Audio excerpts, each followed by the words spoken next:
Hey guys, so if you haven't heard already, earlier today the iMac standard, not non-Pro versions, have been updated by Apple, and there's a few big updates. However, I would heavily advise you guys against buying that model. Here, let me tell you why. So the iMacs are getting a lot of new updates, like say the display will now support Nano Texture Glass, but I believe you have to add 400 or 450 to get from the standard model to the Nano Texture Glass. And now everything just makes the iMac Pro look so much more obsolete than before, which it already was because the standard highest end iMac 5K costs less than the iMac Pro and has better performance basically. So yeah, do not get the iMac Pro, and again, do not get the normal iMacs yet. Sure, you might have to wait a year until Apple includes their Apple Silicon into their own computers, but once that happens, you do not want to miss out.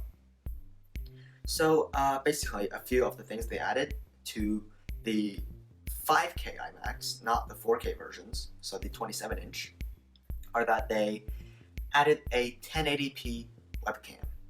Yep, a 1080p webcam. Finally, that's like their first in a Mac. I don't know why it took them that long, but good on them. But this is only available on the 5K iMacs, or as I've been told. You can of course check this out by going to apple.com and going to the Mac tab and selecting one of the iMacs.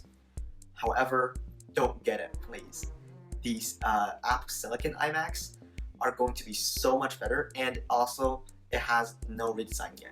So once the Apple Silicon drops, then I'm sure they're going to have a huge redesign, like say smaller bezels, and just a more modern design rather than this, because it hasn't been updated in say, I'm not sure. It's been 10 years, I think. It's crazy.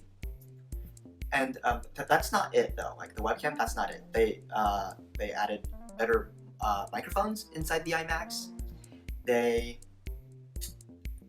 What else did they do? Oh right. For all iMac versions, SSDs are now standard. However, they come with 256 gig SSDs, and that's not very good. But at least it's not a spinning hard drive, right? Now, of course, you are able to opt out of the SSD and choose a 1TB Fusion drive, but I don't think that's worth it. Sure, the Fusion drive are pretty good and it can store a lot of files, but the Fusion drives are, first of all, they cost Apple less than the SSDs, and also the Fusion drives have been known to have a few problems. This iMac right here is using a 1TB Fusion drive, and it is a bit slower than an SSD, which is why I got myself an external 1TB SSD from SanDisk. But if you can just get with, if you can function with 256 gigs, then yeah, choose the SSD version. If you can't, well, still choose that and get yourself an external SSD or something. So yeah, that's a few changes that Apple has made to their iMacs. It might seem like an amazing deal right now, but who am I kidding? It's not a great deal actually right now. For the 27-inch iMacs, it can now also support 8TB SSDs, and its processors are now supporting 10 cores if you spend a lot of extra money. So yeah, 10 core, 10th gen Intel i7s.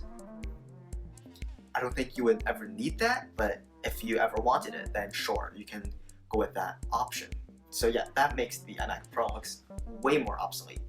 And again, the Nano Texture Glass is pretty cool, but I'm sure that will be an option once the redesign comes as well. So if you're thinking of upgrading to one of the newer iMacs, please don't.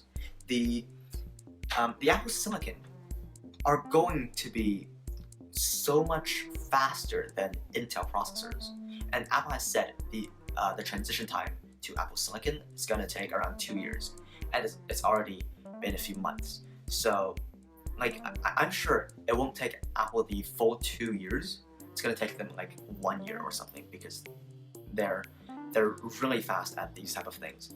So if you really need an iMac right now, then you can get an iPad Pro. There's a lot of alternatives. You can get a MacBook or something. But if you can wait like at all, then please wait until Apple drops a Apple Silicon Mac, because it's going to blow all of these things out of the water. Thank you for watching. This is a short episode, and I just wanted to advise you guys against buying one of the new refreshed iMacs right now. If this helped you in any way, please consider pressing the like button. And if you think this video can help with anyone else, then be sure to share it with them. There's some videos, I don't know which side, but some videos you can click on one.